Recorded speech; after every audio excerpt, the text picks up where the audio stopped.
महापालिकेच्या निवडणुकीचे निकाल जाहीर झाल्यानंतर तब्बल 4 दिवस उलटले तरी महापौर पदाचा निर्णय अजूनही प्रलंबित आहे। भाजप आणि एकनाथ शिंदे यांच्या शिवसेनेत यावरून सुरू असलेली रस्सीखेच आता चांगलीच तीव्र झाली आहे। महायुतीच्या या दोन प्रमुख घटकांमध्ये सत्तेच्या वाटपावरून खलबत सुरू असून निर्णय थेट दिल्लीत होण्याची शक्यता आहे। मुंबई महानगरपालिका निवडणुकीत भाजप आणि शिंदेंच्या शिवसेनेनं बाजी मारली असली तरीही मात्र आता मुंबईचा महापौर कोण होणार यावरून नवं राजकारण रंगलंय। महापौर पदासाठीच्या आरक्षणाची सोडत ही 22 जानेवारीला काढली जाणार आहे। यामध्ये कोणत्या महानगरपालिकेतील महापौर पद हे कोणत्या प्रवर्गासाठी आरक्षित होणार याकडे संपूर्ण राजकीय वर्तुळाचं लक्ष लागले। यंदा महापौर पदाच्या आरक्षणाची सोडत ही चक्राकार पद्धतीनं काढली जाणार आहे। तसं झाल्यास भाजप आणि शिंदेंच्या शिवसेनेला मात्र मोठा झटका बसण्याची शक्यता आहे। जुन्या चक्राकार पद्धतीनं यंदा मुंबईचं महापौर पद हे अनुसूचित जमातीच्या वाट्याला येण्याची शक्यता असल्याचं राजकीय तज्ज्ञांचं मत आहे। कारण 2004 पासून अनुसूचित जमातीचा एकही महापौर मुंबईत झालेला नाहीये। त्यामुळे आरक्षण सोडतीच्या चक्राकार पद्धतीचा अवलंब झाला तर यंदा मुंबई महानगरपालिकेत अनुसूचित जमातीचा महापौर बसेल। अनुसूचित जमातीचे नगरसेवक हे फक्त ठाकरेंच्या शिवसेनेतून निवडून आलेत। त्यामुळे जुन्या चक्राकार पद्धतीनं सोडत निघाली तर महायुतीला धक्का बसण्याची शक्यता आहे।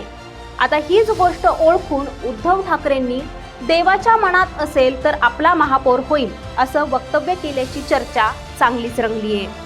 पण त्याआधी मुंबई महापालिकेचं गणित हे आपण ग्राफिकच्या माध्यमातून जाणून घेऊयात। मुंबई महानगरपालिकेच्या 227 जागांपैकी 89 जागा या भाजपच्या निवडून आल्यात आणि त्यामुळे भाजप हा सगळ्यात मोठा पक्ष ठरलाय। तर शिंदेंच्या शिवसेनेच्या 29 आणि ठाकरेंच्या शिवसेनेच्या या 65 ते 67 जागा या अंदाजे निवडून आल्यात। 24 जागा या काँग्रेसच्या निवडून आल्यात तर उर्वरित जागा या मनसे आणि इतर पक्षांच्या निवडून आलेल्या आहेत। एकनाथ शिंदे यांनी महापौर पद हे कमीत कमी 2.5 वर्षांसाठी आपल्याला मिळावं अशी ठाम मागणी केली आहे। 2026 हे बाळासाहेब ठाकरेंचं जन्मशताब्दी वर्ष आहे।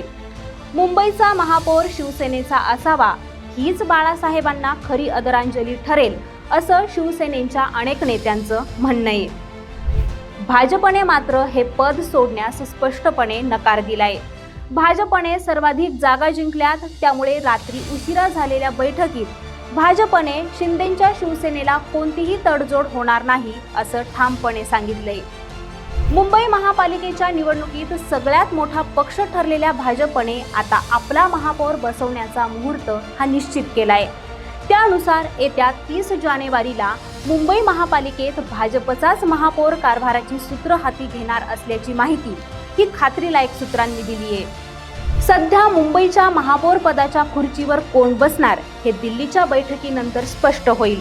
पण शिंदेंची शिवसेना आणि भाजपची बैठक आज दिल्लीत होणार आहे। पण एक गोष्ट नक्की आहे ती म्हणजे भाजप आणि शिवसेनेतील ही रस्सीखेच राज्याच्या राजकारणात नवं समीकरण घडवून आणू शकते।